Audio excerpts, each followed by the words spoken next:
What's up, everybody? It is almost here. It's coming. It is so close. Very excited. This is your 2019 running back draft strategy. So basically, if you're new to the channel, what we do is we just talk about what we look to do in drafts. First and foremost, we never say we're going to go running back, wide receiver, quarterback, tight end, running back, wide receiver, tight end, defense, kicker.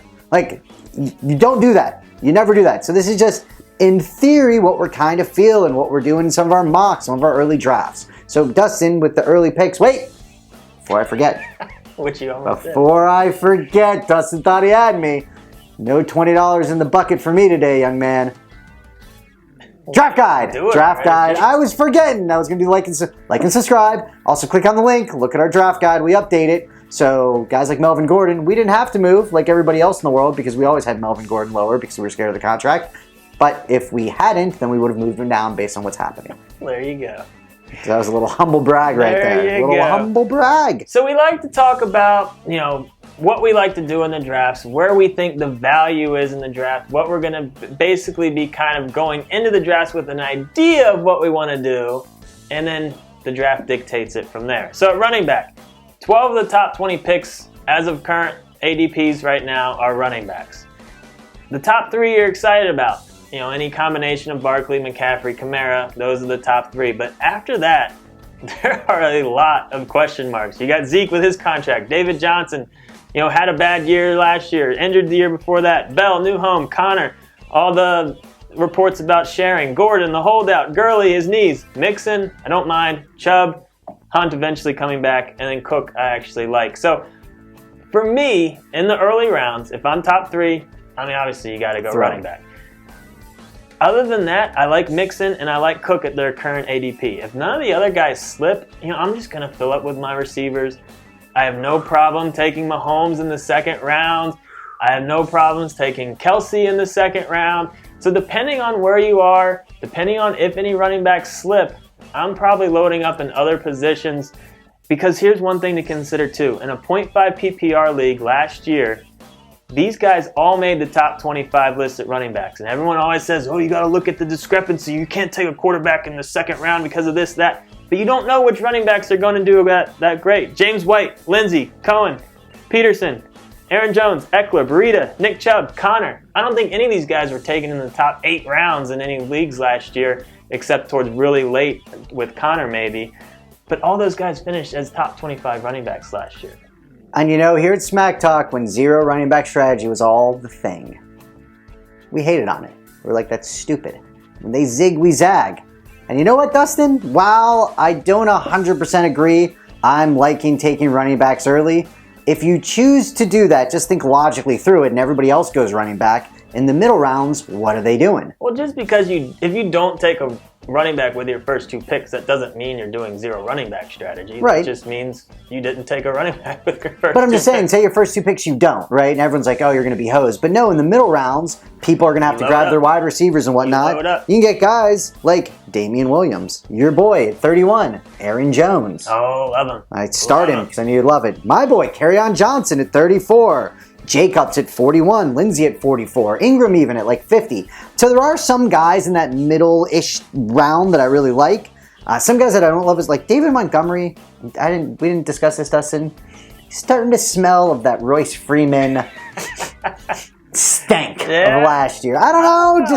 He looks good. But that offense in general is kind of growing up. Yeah, but just more. One of those things. What has he really done? Sony Michel at 51, Geis at 70. So there are guys in the middle rounds, but again, for my draft strategy, I am taking a running back early, and then round 2 and 3, I'm all right not taking one. But if one of those guys are there, like Cook, or say Connor starts slipping because everyone's so worried about Samuels, I'm all right grabbing those guys. So in terms of my strategy, again, I'm not locking it in. It's always about best value that you can get.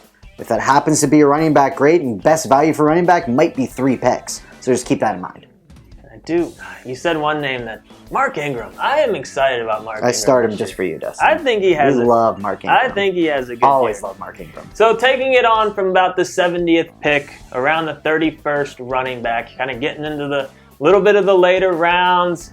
there's a couple of kind of, starting running backs left, like Lamar Miller, Tevin Coleman, that you can lock up that you're not getting. I don't mind Coleman. I don't mind them. I mean, I think it's fair value. But Coleman's going to be on a lot of my teams. There's still value at that point in terms of starters. But once you get in the later rounds, that's when I'm just, oh man, do I get some wild cards. I get so many wild cards, and you only need to hit on one or two for it to be Huge. A very good season for you. Last year for me, it was Aaron Jones and James Conner. And I mean, they really came through for me in a lot of my leagues. But this is where I'm getting guys like Henderson at 93, Miles Sanders I don't hate at 97, Damian Harris at 120, Devin Singletary at 144. I wanted to cut you off. I thought you'd have one in between. Jalen Samuels at 140. Hold on, let's go back.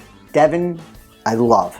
Yeah. I love him. His current ADP is still absurd. If you're drafting early and he is not on your team, take him at pick 100. Like, super reach to get him. At pick 100, that's insane. That's crazy. I think McCoy might not even be on the squad. Balaj, I don't mind it. Currently 154. I mean, these guys are going to move up. A lot of these Matthew guys. Berry loves Balaj. But at 154? Matthew Berry. But it's all about the dart throws. It's all about the wild cards.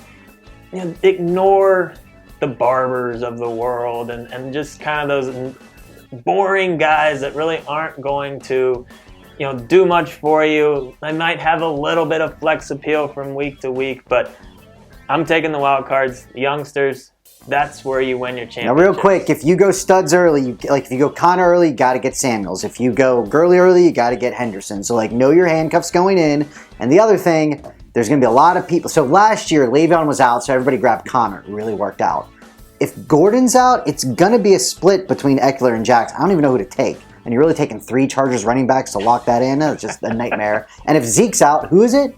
It's Morris, I guess. Blue. Yeah. He just ain't good. So, it's a little bit of different landscape. It ain't just like last year. Yeah, I mean, there's 3 or 4 guys that really make sense handcuffing this year. So, that's where you're doing that. That's where you're taking the wild cards. I'm ignoring kind of the Adrian Petersons of the world as well. It's just there's not enough upside there. But, I just think too many people at this point are overcorrecting back to just feeling like your first 2 picks have to be running backs. And I just really don't think that's the there's case. people saying the first 3. I've heard many of people be like, if I don't take running backs the first 3 picks, I hate my team. And it's like in every draft, Mahomes doesn't go in the 6th round, quote-unquote expert league. How about we talk to the real people where quarterbacks and tight ends don't all slip because everyone's doing the exact same boring old strategy. Yeah, 9 of the top 25 and a half-point PPR last year. I mean, that's always been my argument with that, talking about the discrepancy in points, and that's fine if it was a predictable position, but it's not. So, are we ending? I just want to answer one question before we go. Sure. On camera. Can't lie to the audience. Full 0.75 PPR. Okay. Who's the number 1 running back? I mean, it's... Say it. Say it. I'd probably go McCaffrey. Yeah, but you would. It's 1A, 1B. I just trust that offense a little bit more. I just trust McCaffrey. Just wanted you to admit it. That's all. I don't know why you're... That's all. Why you shouldn't be surprised. I'm just saying his trade value's been trying to get me in our keeper auction league. Just that value. It's fine. To get up a little bit more. My running backs are fine. He's like, yeah, well, check out all of our other stuff. Download our draft guide. Leave some comments. Shoot up.